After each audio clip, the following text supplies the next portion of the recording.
नमस्कार, मैं प्रद्युमन जोशीला नलवा। लोकसभा चुनाव में भारतीय जनता पार्टी के कौन कौन से नेता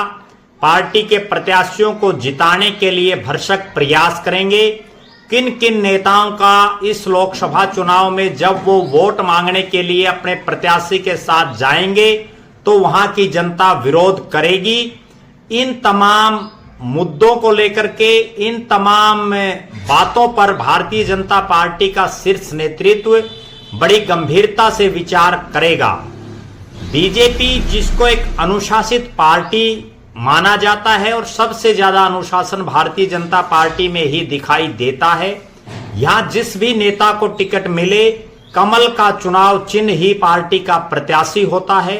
और जो नेता उस पार्टी के प्रत्याशी की काट करते हैं या उसका समर्थन नहीं करते हैं, या उन नेताओं को जब वो गांव में वोट मांगने जाते हैं तो वहां उल्हाने मिलते हैं, इन तमाम बातों की एक रिपोर्ट पार्टी बनाती है। पार्टी के शीर्ष नेतृत्व तक ये तमाम बातें विभिन्न माध्यमों से जाती हैं और उसके बाद इन तमाम नेताओं पर कार्रवाई भी होती है। यहां तक कि बहुत से नेताओं को हमने पीछे देखा कि उनको खुडे लाइन तक लगा दिया गया, बहुत से नेताओं के बड़े बड़े पद चले गए, बहुत से नेताओं की टिकटें कट गई, बहुत से नेताओं को पार्टी संगठन में भी कोई तवज्जो नहीं मिली। उसी तरह का जो एक नया सिस्टम हिसार लोकसभा क्षेत्र में देखने को मिल रहा है। यहां भारतीय जनता पार्टी के 5 प्रमुख नेताओं पर सभी की निगाहें हैं, चाहे वो पक्ष के नेता हों या विपक्ष के। ये 5 वो नेता हैं जो या तो भारतीय जनता पार्टी के प्रत्याशी चौधरी रणजीत सिंह चौटाला के साथ खुले मन से दिखाई नहीं दे रहे हैं, इनके समर्थक भी सही ढंग से काम नहीं कर रहे, या ये जहां जाते हैं वहां लोग इनका विरोध करते हैं, प्रत्याशी के सामने भी जो है इनको भली बुरी कहा जाता है, इनको उल्हाने दिए जाते हैं। जी हां, मैं बात कर रहा हूं इन 5 नेताओं की। सबसे पहला नाम इसमें आता है चौधरी भजनलाल के बेटे कुलदीप बिश्नोई का, जो अभी तक चौधरी रणजीत सिंह चौटाला के चुनाव प्रचार में कहीं दिखाई नहीं दिए हैं। हालांकि केवल सोशल मीडिया पर बधाई देने तक वो सीमित रहे हैं और पिछले काफी अरसे से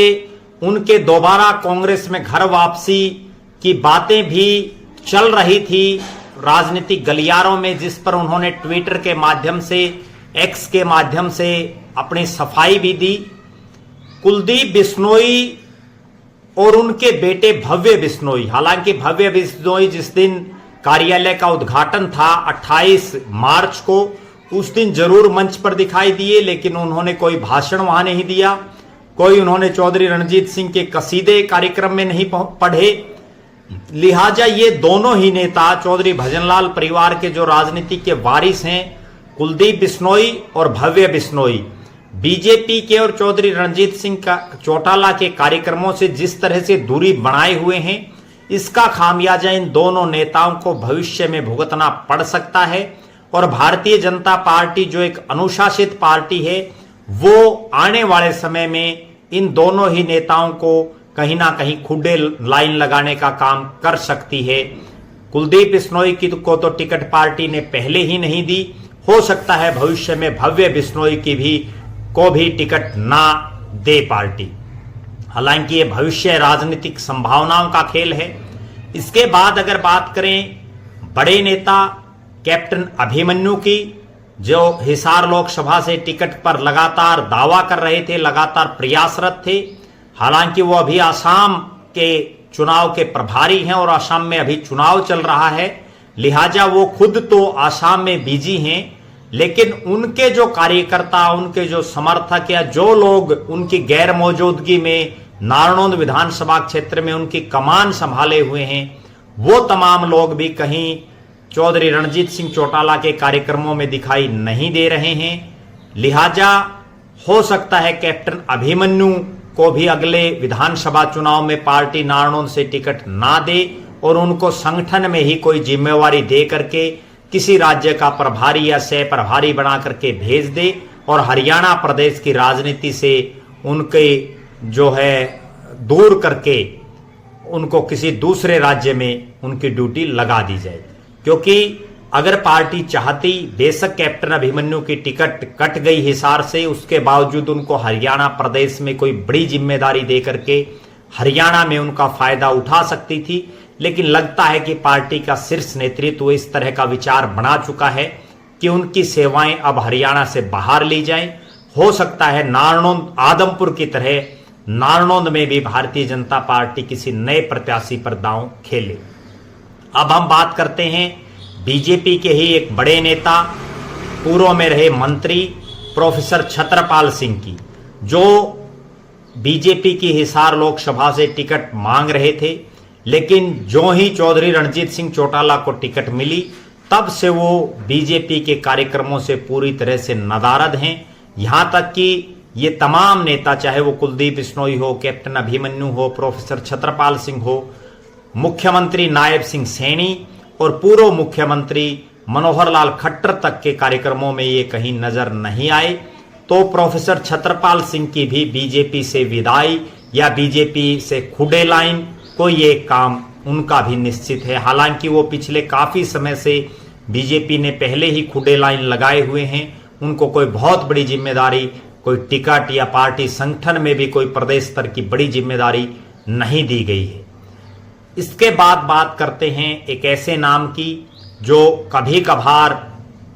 बीजेपी के प्रत्याशी चौधरी रणजीत सिंह चौटाला जी के साथ दिखाई देते हैं और कई बार वो दिखाई नहीं भी देते हैं। वो नाम है रणबीर सिंह गंगवा, जो नलवा के विधायक हैं और प्रदेश में डिप्टी स्पीकर हैं विधानसभा के। वो शुरुआत में जब टिकट मिली तो चौधरी रणजीत सिंह के कार्यक्रमों में दिखे, उसके बाद कई दिन वो सीन से बिल्कुल गायब नजर आए। इसके बाद अभी जब नलवा विधानसभा क्षेत्र के कार्यक्रम चौधरी रणजीत सिंह चौटाला के थे, उस दौरान भी वो नजर नहीं आए। हालांकि ऐसा कहा जा रहा है कि वो बीमार हैं काफी समय से, इसलिए वो उनके कार्यक्रमों में नहीं आ रहे। लेकिन उनके द्वारा काम ना करवाए जाने के उल्हाने उनके बेटे जो उन कार्यक्रमों में नजर आए, उन कार्यक्रमों में शिरकत जिन्होंने की, उनको लोगों ने सुनाए। विशेषकर जो हिसार से तोशाम रोड की बात हो, गुंजार, बालावास, नलवा जैसे गांव में विकास के कार्यों की बात हो, इन तमाम मुद्दों पर चौधरी रणजीत सिंह चौटाला जी के सामने ही नलवा के विधायक और डिप्टी स्पीकर रणबीर सिंह गंगवा के बेटे को लोगों ने काफी कुछ जो है बातें कही, उनको उल्हाने दिए, उनको विकास कार्य ना करवाने की बात कही। इसके अलावा भी नलवा हलके के गांव में जहां जहां भी जो है जाया जाता है, जहां जहां भी बीजेपी प्रत्याशी प्रचार के लिए जाते हैं, तो वहां कहीं ना कहीं रणबीर सिंह गंगवा के विरोध का एक जो सुर है, जो उनके द्वारा काम ना करवाए जाना की जो एक बात है, वो कहीं दबी जुबान से और कहीं बिल्कुल खुले मन से लोग कह रहे हैं। तो इस लिहाज से ऐसा लग रहा है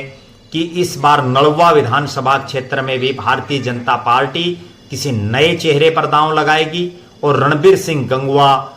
के 5 साल, 4.5 साल का जो कार्यकाल उनका बीत चुका है और उससे पहले भी वो 5 साल विधायक रहे, उससे पहले वो राज्यसभा के सदस्य भी रहे, तो उनका जो 15 साल का जो राजनीति में विभिन्न पदों पर जब रहे, सांसद, विधायक और डिप्टी स्पीकर, तब वो नलवा विधानसभा क्षेत्र में कोई विशेष कार्य नहीं करवा पाए। लिहाजा नलवा की जनता उनसे खफा है, उनसे दुखी है काम ना करवाने के एवज में। तो हो सकता है बीजेपी उनको भी कहीं ना कहीं साइडलाइन करके किसी नए चेहरे पर यहाँ से दांव खेल सकती है। और जिस तरह से उनको लोग उल्हाने दे रहे हैं, जिस तरह से उनको बिल्कुल स्पष्ट शब्दों में बातें कह रहे हैं कि आपने कोई काम नहीं करवाए हमारे गांव में, तो इसका भी कहीं ना कहीं कोई खामियाजा